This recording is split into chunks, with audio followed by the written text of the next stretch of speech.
മിക്കവാറും ഒരു ജനിച്ചൊരു 6 months to 1 year എന്തെങ്കിലും ഒരു റെസ്പിറേറ്ററി ഇൻഫെക്ഷൻ ആയിട്ട് വന്നു എന്നോ അല്ലെങ്കിൽ പലപ്പോഴും വീസിങ് ആയിട്ട് വന്നു എന്നുള്ളത് പറഞ്ഞിട്ട് പീഡിയാട്രീഷ്യൻ്റെ അടുത്ത് നിന്ന് മരുന്ന് കഴിക്കുന്ന പല കുട്ടികളും നിർത്താതെയുള്ള ഇൻഫെക്ഷൻസായി എൻ്റെ പേരിൽ നമ്മളെ കൺസൾട്ട് ചെയ്യാൻ വരാറുണ്ട്. അപ്പം പലപ്പോഴും ഇൻഫെക്ഷൻസ് എന്ന് പറയുന്ന ഒരു വാക്ക് ഇൻഫെക്ഷൻ ആയിക്കൊള്ളണം നിർബന്ധമില്ല. എല്ലാത്തിൻ്റെയും തുടക്കം ഒരു പക്ഷേ അലർജി ആയിരിക്കാം. റിക്കറൻ്റ് ആയിട്ട് ഇൻഫെക്ഷൻ വരുന്ന ഒരു വ്യക്തിക്ക് പലപ്പോഴും തുടക്കക്കാരൻ അല്ലെങ്കിൽ അടിസ്ഥാന കോസ് അലർജി ആയിരിക്കാം. അപ്പം അലർജി ഉണ്ടോ ഇല്ലയോ എന്നുള്ളത് കണ്ടുപിടിക്കേണ്ടത് വളരെ ഇമ്പോർട്ടൻ്റ് ആണ്. അതുകൊണ്ട് തന്നെയാണ് നമ്മൾ പലപ്പോഴും പല ബ്ലഡ് ടെസ്റ്റുകളും അലർജികളുടെ ടെസ്റ്റുകളും നിർത്താതെയുള്ള ഇൻഫെക്ഷൻസ് വരുന്ന കുട്ടികളിൽ ചെയ്യേണ്ടതായിട്ട് കാണുന്നത്. അപ്പം പല കുട്ടികൾക്കും ഈ റെസ്പിറേറ്ററി അലർജി അല്ലാതെ തന്നെ ഫുഡ് അലർജീസ് കാണാറുണ്ട്. പലപ്പോഴും നിർത്താതെയുള്ള വയറുവേദന, എന്ത് കഴിച്ചു കഴിഞ്ഞാലും ഛർദി പോലെയുള്ള കാര്യങ്ങളും കാണാറുണ്ട്. ഇതും അലർജി സംബന്ധമായിട്ടുള്ള അസുഖങ്ങളിൽ ഡയഗ്നോസ് ചെയ്ത് നമ്മൾ എന്ത് പെർട്ടിക്കുലർ ഫുഡ് സബ്സ്റ്റൻസ് ആണ് അതിന് പ്രോബ്ലം ഉണ്ടാക്കുന്നതെന്ന് മനസ്സിലാക്കിയാൽ മാത്രമേ അതിനെ ഓവർകം ചെയ്യാനായിട്ട് സാധിക്കുകയുള്ളൂ. പിന്നെ നമ്മുടെ ഡിപ്പാർട്ട്മെൻറ്റിൽ കൂടുതലായിട്ട് കാണുന്നത് അലർജിക് ആസ്മയാണ്. അലർജിക് ആസ്മയ്ക്ക് യൂഷ്വൽ പ്രിഡിസ്പോസിഷൻ വരുന്നത് നമ്മുടെ ഇൻഡോർ ആൻഡ് ഔട്ട്ഡോർ പൊല്യൂഷൻ തന്നെയാണ്. ഓക്കെ, അടിസ്ഥാനപരമായിട്ട് നമ്മുടെ രക്തത്തിനകത്തോ അല്ലെങ്കിൽ ജനറ്റിക് ആയിട്ടോ നമ്മുടെ ശരീരത്തിനുള്ളിൽ അലർജി ഉണ്ടാക്കുന്ന ആൻറ്റിബോഡി ലെവൽ ഉണ്ടായിരിക്കും. പക്ഷേ അലർജി ഉണ്ടാക്കുന്ന ആൻറ്റിബോഡി ലെവൽസ് ശരീരത്തിൽ കൂടുതലായതുകൊണ്ട് മാത്രം ഒരു അലർജി മാനിഫെസ്റ്റ് ചെയ്യണമെന്ന് നിർബന്ധമില്ല. അതിന് ട്രിഗർ ചെയ്യാനുള്ള പല ഫാക്ടേഴ്സും ഉണ്ട്. ലൈക്ക് ഇൻഡോർ പൊല്യൂഷൻ എന്ന് പറയുന്ന നമ്മുടെ സാധാരണ കിടക്കുന്ന ഡെയിലി കിടക്കുന്ന കട്ടിൽ പുതപ്പ്, കട്ടിലെ വിരി, തലയണ ഒരു നൊട്ടോറിയസ് ആയിട്ടുള്ള ഒരു സംഭവമാണ്. എസ്പെഷ്യലി കോട്ടൺ മൂലമുള്ള സംഭവങ്ങൾ, കാർപ്പറ്റ്, അതുപോലെ തന്നെ കേർട്ടൻസ്, വീട്ടിലുള്ള കോക്രോച്ചസ്, മൂട്ട പോലെയുള്ള കാര്യങ്ങളുണ്ടെന്നുണ്ടെങ്കിൽ അത്, പൊടി, ആസച്ചുള്ള പൊടി, വീടിനകത്തുള്ള പുക. അതിപ്പം പുക വലിക്കുന്ന ഒരാളുണ്ടായിരിക്കണം എന്ന് നിർബന്ധമില്ല. പലപ്പോഴും നമ്മൾ നമ്മുടെ റിലീജിയസ് ആയിട്ടുള്ള കാര്യങ്ങൾക്ക് ചന്ദനത്തിരി പോലുള്ള കാര്യങ്ങൾ, പിന്നെ നമ്മുടെ കൊച്ചിയിലാണെന്നുണ്ടെങ്കിൽ കൊതുകിന് റിപ്പല്ലൻസ്, മോസ്കിറ്റോ റിപ്പല്ലൻസ് ഇല്ലാത്ത ഒരു കാര്യം ആലോചിക്കാൻ നമുക്ക് പറ്റില്ല. അപ്പം മോസ്കിറ്റോ റിപ്പല്ലൻസ്, രൂക്ഷമായിട്ടുള്ള ഗന്ധം, അതുപോലെ തന്നെ സ്പ്രേസ്, ഡിയോ സ്പ്രേസ്, അതുപോലെ തന്നെ പല പങ്ക്ചൻ സ്മെൽസും ഒക്കെ ട്രിഗറിങ് ഫാക്ടേഴ്സായിട്ട് വരാറുണ്ട്. ഇപ്പോൾ ഔട്ട്ഡോർ നോക്കുകയാണെന്നുണ്ടെങ്കിൽ മേജർ സ്മോക്ക്, ഓട്ടോമൊബൈൽ സ്മോക്കും അതുപോലെ തന്നെ ഡസ്റ്റും. നമ്മൾ ജീവിക്കുന്നത് ഒരു ബേസിക്കലി ഒരു ഇൻഡസ്ട്രിയൽ ഏരിയയിലാണ്. പല ഇൻഡസ്ട്രിയൽ കെമിക്കൽസും നമ്മൾ പലപ്പോഴും എക്സ്പോസ്ഡ് ആയിട്ട് നിൽക്കുന്ന ഒരവസ്ഥയുണ്ട്. ഇതെല്ലാം നമ്മുടെ respiratory allergy plus skin allergies trigger ചെയ്യാൻ സാധ്യതയുള്ള ഒരു കാര്യമാണ്. ഇതാണ് അലർജീനെ പറ്റിയിട്ടുള്ള ഒരു ഓവറോൾ നമുക്കുള്ളൊരു ധാരണ. ഓക്കെ, അപ്പം ഇതിനകത്ത് നമുക്ക് കാര്യങ്ങൾ മനസ്സിലാക്കാൻ കുറച്ച് ടെസ്റ്റുകൾ നമുക്ക് ചെയ്ത് നോക്കേണ്ടതായിട്ട് വരും. പല ടെസ്റ്റുകളും ലൈക്ക് ബ്ലഡിനുള്ളിൽ അലർജിയുടെ ലെവൽസ് ചെക്ക് ചെയ്യുക, പലപ്പോഴും ബ്ലഡിനുള്ള സ്പെസിഫിക് അലർജി ലെവൽസ് ചെക്ക് ചെയ്ത് നോക്കേണ്ട ആവശ്യം വരും. ഫുഡ് അലർജീസ് നമുക്ക് ചെക്ക് ചെയ്ത് നോക്കേണ്ട ആവശ്യം വരും. ഇൻഹലേഷണൽ അലർജി, അതായത് നമ്മൾ ശ്വസിക്കുന്ന പല പൊടിയും അതുപോലെ തന്നെ പുകയും അതുപോലെ തന്നെ ഫംഗൽ എലമെൻസും ഒക്കെ നമുക്ക് ചെക്ക് ചെയ്ത് നോക്കേണ്ട ആവശ്യം വരും. പക്ഷേ ഇത് വരുന്ന എല്ലാ കുട്ടികൾക്കും അല്ലെങ്കിൽ എല്ലാ മുതിർന്നവർക്കും ചെക്ക് ചെയ്ത് നോക്കേണ്ട ആവശ്യം ഇല്ല. അലർജി നമ്മൾ ട്രീറ്റ് ചെയ്ത് basic allergy will adversely effect all the organ functions. Even നമ്മുടെ ഡേ ടു ഡേ ആക്ടിവിറ്റീസ് എല്ലാതും മോശമായിട്ട് വരാൻ സാധ്യതയുണ്ട്. അപ്പം ആസ്മയുടെ ഓരോ ചെറിയ സിംറ്റംസും നമുക്ക് മനസ്സിലാക്കുകയും അത് ഏർലി സ്റ്റേജിന് കണ്ടുപിടിക്കുകയും ചെയ്യേണ്ടത് അത്യാവശ്യമാണ്. ഞാൻ നേരത്തെ പറഞ്ഞ മാതിരി ഈ രണ്ട് കാര്യങ്ങളും, ഈ ബ്രോങ്കോ കൺസ്ട്രക്ഷനും ഈ മ്യൂക്കസ് പ്രൊഡക്ഷനും നമ്മൾ കണ്ടുപിടിക്കാതെ ഇരിക്കുന്ന ഒരു സ്റ്റേജ്, ലൈക്ക് നമ്മൾ ബുദ്ധിമുട്ട് വരുമ്പോൾ ഒരു 3 ദിവസം മരുന്ന് കഴിക്കുകയും 5 ദിവസം മരുന്ന് കഴിച്ച് അത് പാർഷ്യലി മാറുകയും സിംറ്റം റിലീഫ് വരികയും എന്നാൽ കംപ്ലീറ്റ് ഒരു ക്യൂർ അല്ലെങ്കിൽ ഒരു റിലീഫ് ഈ എയർവേസിന് വരാതിരിക്കുന്ന ഒരു സ്റ്റേജ് ഈ റിക്കറൻ്റായിട്ട് ഇങ്ങനെ ഓരോ തവണയും എലർജൻ എക്സ്പോഷർ വരുമ്പം ബ്രോങ്കോ കൺസ്ട്രക്ഷനും പിന്നെ നമ്മൾ എന്തെങ്കിലും മരുന്ന് കഴിക്കുമ്പോൾ അത് വീണ്ടും വികസിക്കുന്ന ഒരു അവസ്ഥയും വന്നു കഴിഞ്ഞു കഴിഞ്ഞാൽ ഒരു പ്രൊലോങ്ഡ് പീരീഡിൽ ഇരുന്ന് കഴിയുമ്പം അത് ലങ്സിൻ്റെ ഗ്രോത്തിനെ ബാധിക്കും കുട്ടികളുടെ. അതുമാത്രമല്ല ഈ ചുറ്റുമുള്ള മസിൽസ്, ഈ ശ്വാസനാളത്തിനുള്ളിലുള്ള ചുറ്റുമുള്ള മസിൽസിൻ്റെ കട്ടി കൂടും. അങ്ങനെ കട്ടി കൂടി കഴിഞ്ഞു കഴിഞ്ഞാൽ പിന്നെ അതൊരു ഫിക്സഡ് എയർവേ ഒബ്സ്ട്രക്ഷനായി മാറും. പിന്നെ ലങ്സിൻ്റെ കപ്പാസിറ്റി നമുക്ക് വേണ്ട വിധത്തിൽ ഇമ്പ്രൂവ് ചെയ്യാൻ പറ്റില്ല.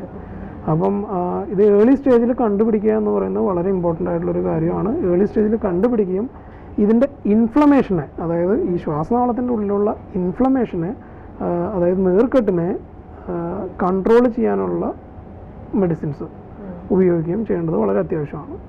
പലപ്പോഴും ഒരു ടെമ്പററി മെഷർ എന്നുള്ള രീതിയിൽ പലപ്പോഴും സാധാരണ ബ്രോങ്കോ ഡൈലേറ്റേഴ്സ് ഗുളികയായിട്ടോ സിറപ്പായിട്ടോ അല്ലെങ്കിൽ ഈവൺ ഒരു ഇൻഹേലറായിട്ടോ ഉപയോഗിക്കുന്ന ഒരവസ്ഥ വരാറുണ്ട്.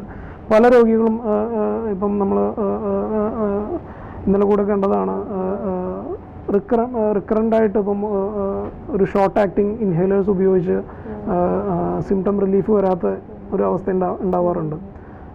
ഇൻഹേലറിനെ പഴി പറയുന്ന തരത്തിലുള്ള അവസ്ഥ ഉണ്ടാവാറുണ്ട്. പക്ഷേ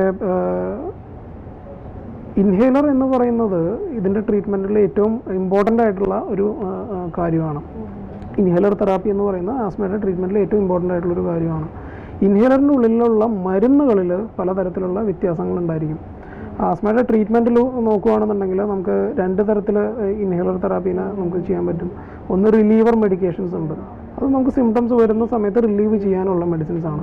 അതെല്ലാം ഷോർട്ട് ആക്ടിങ് മെഡിസിൻസ് ആണ്. നമ്മുടെ അസുഖത്തിൻ്റെ പ്രോഗ്രഷനെ അത് ഒന്നും ചെയ്യുന്നില്ല. നമുക്ക് റിലീഫ് തരാനുള്ള മെഡിസിൻസ് മാത്രമാണത്. ഈ റിലീഫ് തരാനുള്ള മെഡിസിൻസ് നമ്മൾ കൂടെ ഉപയോഗിക്കുന്നത് കൊണ്ട് നമുക്ക് പ്രത്യേകിച്ച് ഉപകാരമില്ല, മറിച്ച് ഉപദ്രവം ഉണ്ടായിരിക്കും.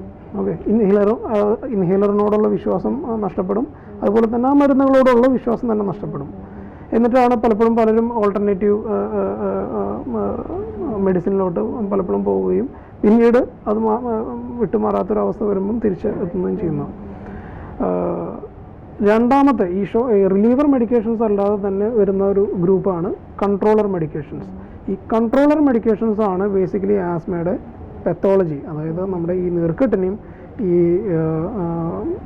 ബ്രോങ്കോ കൺസ്ട്രക്ഷനെയും അഡ്രസ്സ് ചെയ്ത് അത് രണ്ടാമത് വരാതിരിക്കാൻ നോക്കുന്ന മെഡിസിൻസ് കൺട്രോളർ മെഡിക്കേഷൻസ് ആണ്.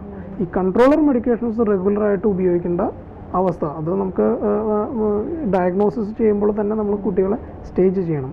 സ്റ്റേജ് ചെയ്ത് സിംറ്റംസ് എല്ലാം സ്റ്റേജ് ചെയ്തതിന് ശേഷമാണ് നമുക്ക് കൺട്രോളർ മെഡിക്കേഷൻസ് വേണോ വേണ്ടയോ എന്നുള്ളത് ആലോചിക്കുന്നത്.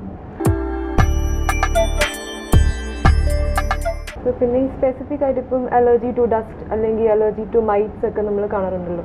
അങ്ങനെയൊക്കെ കണ്ടുപിടിച്ച് കഴിഞ്ഞാൽ അതിനെ അവോയ്ഡ് ചെയ്താൽ കംപ്ലീറ്റ്ലി മാറും എന്ന് പറയാൻ പറ്റുമോ? അതിനെ അവോയ്ഡ് ചെയ്താൽ കംപ്ലീറ്റ്ലി മാറും. പക്ഷേ അത് അവോയ്ഡ് ചെയ്യുക എന്ന് പറഞ്ഞാൽ it's better easily said than done.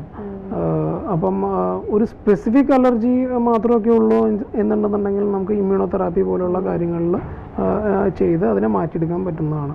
പക്ഷെ മൾട്ടിപ്പിൾ അലർജൻസ് എല്ലാം പോസിറ്റീവായിട്ട് നിൽക്കുന്ന കുട്ടികളുണ്ട് എന്നുണ്ടെന്നുണ്ടെങ്കിൽ ഈ ഇമ്മ്യൂണോതെറാപ്പി ചെയ്യാം. പക്ഷേ അത് കൂടുതൽ കുട്ടികളിൽ നമുക്ക് കൂടുതൽ ടൈം കൺസ്യൂമിങ്ങും കോസ്റ്റും ഇൻക്വയർ ചെയ്യുന്ന ഒരു കാര്യമാണ്. ഇമ്മ്യൂണോതെറാപ്പിയിൽ യൂഷ്വലി രണ്ടായിട്ട് ഡിവൈഡ് ചെയ്യാം. ഒന്ന് സബ്ലിംഗ്വൽ ഇമ്മ്യൂണോതെറാപ്പി ഉണ്ട്. മെഡിസിൻ വായിൽ വെച്ചിട്ട് നമ്മൾ അതിന് സ്പെസിഫിക് ആയിട്ടുള്ള ഇമ്മ്യൂണോതെറാപ്പി നമ്മളിപ്പം ഡസ്റ്റ് മൈറ്റ് ആണെന്നുണ്ടെങ്കിൽ ഡസ്റ്റ് മൈറ്റിനെതിരെയുള്ള ഇത് കൊടുക്കുക എന്നുള്ളത്. അതുപോലെ തന്നെയുള്ള ഇതാണ് ഇഞ്ചെക്റ്റബിൾ ഇമ്മ്യൂണോതെറാപ്പീസ് നമ്മൾ കൊടുക്കുന്നത്. ഇതെല്ലാം സ്പെസിഫിക് ആയിട്ടുള്ള ഇതിന് വേണ്ടിയിട്ട് കൊടുക്കുന്ന കാര്യമാണ്. അത് പ്രൊലോങ്ഡ് കോഴ്സ് ആയിരിക്കും. ഒരു ഇഞ്ചക്ഷൻ കൊണ്ടോ അല്ലെങ്കിൽ കുറച്ച് 2-3 ഇഞ്ചക്ഷൻ കൊണ്ടോ തീർക്കാൻ പറ്റുന്ന കാര്യമല്ല. പിന്നെയുള്ള ഈ ലിസ്റ്റിൽ കംപ്ലീറ്റ് വരുന്ന ആളുകൾക്ക് ഇപ്പം കൂടുതലായിട്ട് നമ്പർ ഓഫ് അലർജൻസ് കൂടുതലായിട്ടുള്ള ആളുകൾക്ക് നമുക്ക് ചെയ്യാൻ പറ്റുന്ന ഒരു കാര്യം എന്ന് പറഞ്ഞാൽ ആൻറ്റി-IgE തെറാപ്പിയാണ്. ആൻറ്റി-IgE തെറാപ്പി വളരെ കോസ്റ്റ്ലി ആയിട്ടുള്ളൊരു ട്രീറ്റ്മെൻറ്റ് തന്നെയാണ്. അതും സ്പെസിഫിക് ക്രൈറ്റീരിയ ഫിറ്റ് ആവുന്ന, അതായത് ഒട്ടും സിംറ്റം റിലീഫ് വരാത്ത, ഇപ്പം ഇൻഹേലേഴ്സ് ആയാലും ശരി നമുക്ക് ഗുളികകളായാലും ശരി ഇതൊന്നും വെച്ചിട്ടും സിംറ്റം റിലീഫ് വരാത്ത ആളുകൾക്കാണ് നമ്മൾ പലപ്പോഴും IgE തെറാപ്പി കൊടുക്കേണ്ടി വരുന്നത്. അതും ഒരു ഡോസിൽ മാത്രം കൺട്രോൾ ചെയ്ത് നിർത്താൻ പറ്റുന്ന കാര്യമല്ല. അതിനും സ്പെസിഫിക് ആയിട്ട് 2 ആഴ്ച മുതൽ 4 ആഴ്ച കൂടെ ഇഞ്ചക്ഷൻസ് റിപ്പീറ്റ് ചെയ്യേണ്ട ആവശ്യം വരും. അതെല്ലാം ബേസിക് IG ലെവൽ അറിഞ്ഞതിന് ശേഷം ചെയ്യേണ്ട കാര്യമാണ്. ആസ്മ ഡയഗ്നോസ് ചെയ്യുന്നത് വളരെ ഈസി ആയിട്ട് നമുക്ക് ഡയഗ്നോസ് ചെയ്യാൻ പറ്റുന്ന ഒരു കാര്യമാണ്. ആസ്മ ഡയഗ്നോസിസ് എന്ന് പറയുന്നത് നമുക്കൊരു simple pulmonary function test, spirometry എന്ന് പറഞ്ഞിട്ടുള്ള ടെസ്റ്റ് വെച്ചിട്ട് നമുക്ക് ഡയഗ്നോസ് ചെയ്യാവുന്ന കാര്യമാണ്. 10 മിനിറ്റോ 15 മിനിറ്റ് കൊണ്ടോ ഡയഗ്നോസ് ചെയ്തെടുക്കാൻ പറ്റുന്ന ഒരു കാര്യമാണ്. ഈ PFTയിൽ റിവേഴ്സിബിൾ ആയിട്ടുള്ള എയർവേ ഒബ്സ്ട്രക്ഷൻ കാണുകയാണെന്നുണ്ടെങ്കിൽ നമുക്ക് ആസ്മ ഡയഗ്നോസ് ചെയ്യാം. അതിന് തന്നെ നമുക്ക് ലങ്ങിൻ്റെ കപ്പാസിറ്റി കുറവുണ്ടോ, ലങ്ങിൻ്റെ ഫങ്ഷൻ എത്രത്തോളം ഉണ്ട് എന്നുള്ളത് മനസ്സിലാക്കുകയും അതിൻ്റെ ഒപ്പം തന്നെ കുട്ടിയുടെ സിംറ്റംസും കാര്യങ്ങളും, അതായത് കൂടെയുള്ള സിംറ്റംസ് ഉണ്ട്, ഒട്ടും സ്കൂളിൽ പോകാൻ പറ്റാത്ത അവസ്ഥയുണ്ട്, ഒരാഴ്ച സ്കൂളിൽ പോയി കഴിഞ്ഞാൽ പിന്നെ മുടക്കം വരുന്നു, അങ്ങനെയുള്ളൊരു അവസ്ഥ വരുന്ന ഒരു രീതി ഉണ്ടെന്നുണ്ടെന്നുണ്ടെങ്കിൽ ഈ കൺട്രോളർ മെഡിക്കേഷൻസ് ഉപയോഗിക്കേണ്ട കാറ്റഗറിയിലുള്ള ആളുകളാണ്. ഈ യങ് ഏജിൽ തന്നെ നമ്മളിപ്പോൾ ഇൻഹേലർ തെറാപ്പി സ്റ്റാർട്ട് ചെയ്തു, 3 months കൊടുത്തു, PFT ബിക്കംസ് നോർമൽ, എന്നാൽ ബ്രോങ്കിയൽ ആസ്മ കൺട്രോൾഡ് ആണെന്ന് നമുക്ക് പറയാൻ പറ്റുമോ? ബ്രോങ്കിയൽ ആസ്മ കൺട്രോൾഡ് ആണെന്ന് നമുക്ക് പറയാൻ പറ്റും. ബ്രോങ്കിയൽ ആസ്മ മാറി എന്ന് പറയാൻ പറ്റില്ല. ബ്രോങ്കിയൽ ആസ്മ എന്ന് പറഞ്ഞു കഴിഞ്ഞിട്ടുണ്ടെങ്കിൽ ഒരു കണ്ടീഷനാണ് ബേസിക്കലി, എസ്പെഷ്യലി ഈ അറ്റോപിക് ആസ്മ, അലർജിക് ആസ്മ എന്ന് പറയുന്നത് ഒരു കണ്ടീഷനാണ്. ഈ കണ്ടീഷൻ നമുക്ക് കൺട്രോൾ ചെയ്ത് നിർത്തലാണ് നമ്മുടെ ട്രീറ്റ്മെൻറ്റിൻ്റെ ഉദ്ദേശം തന്നെ.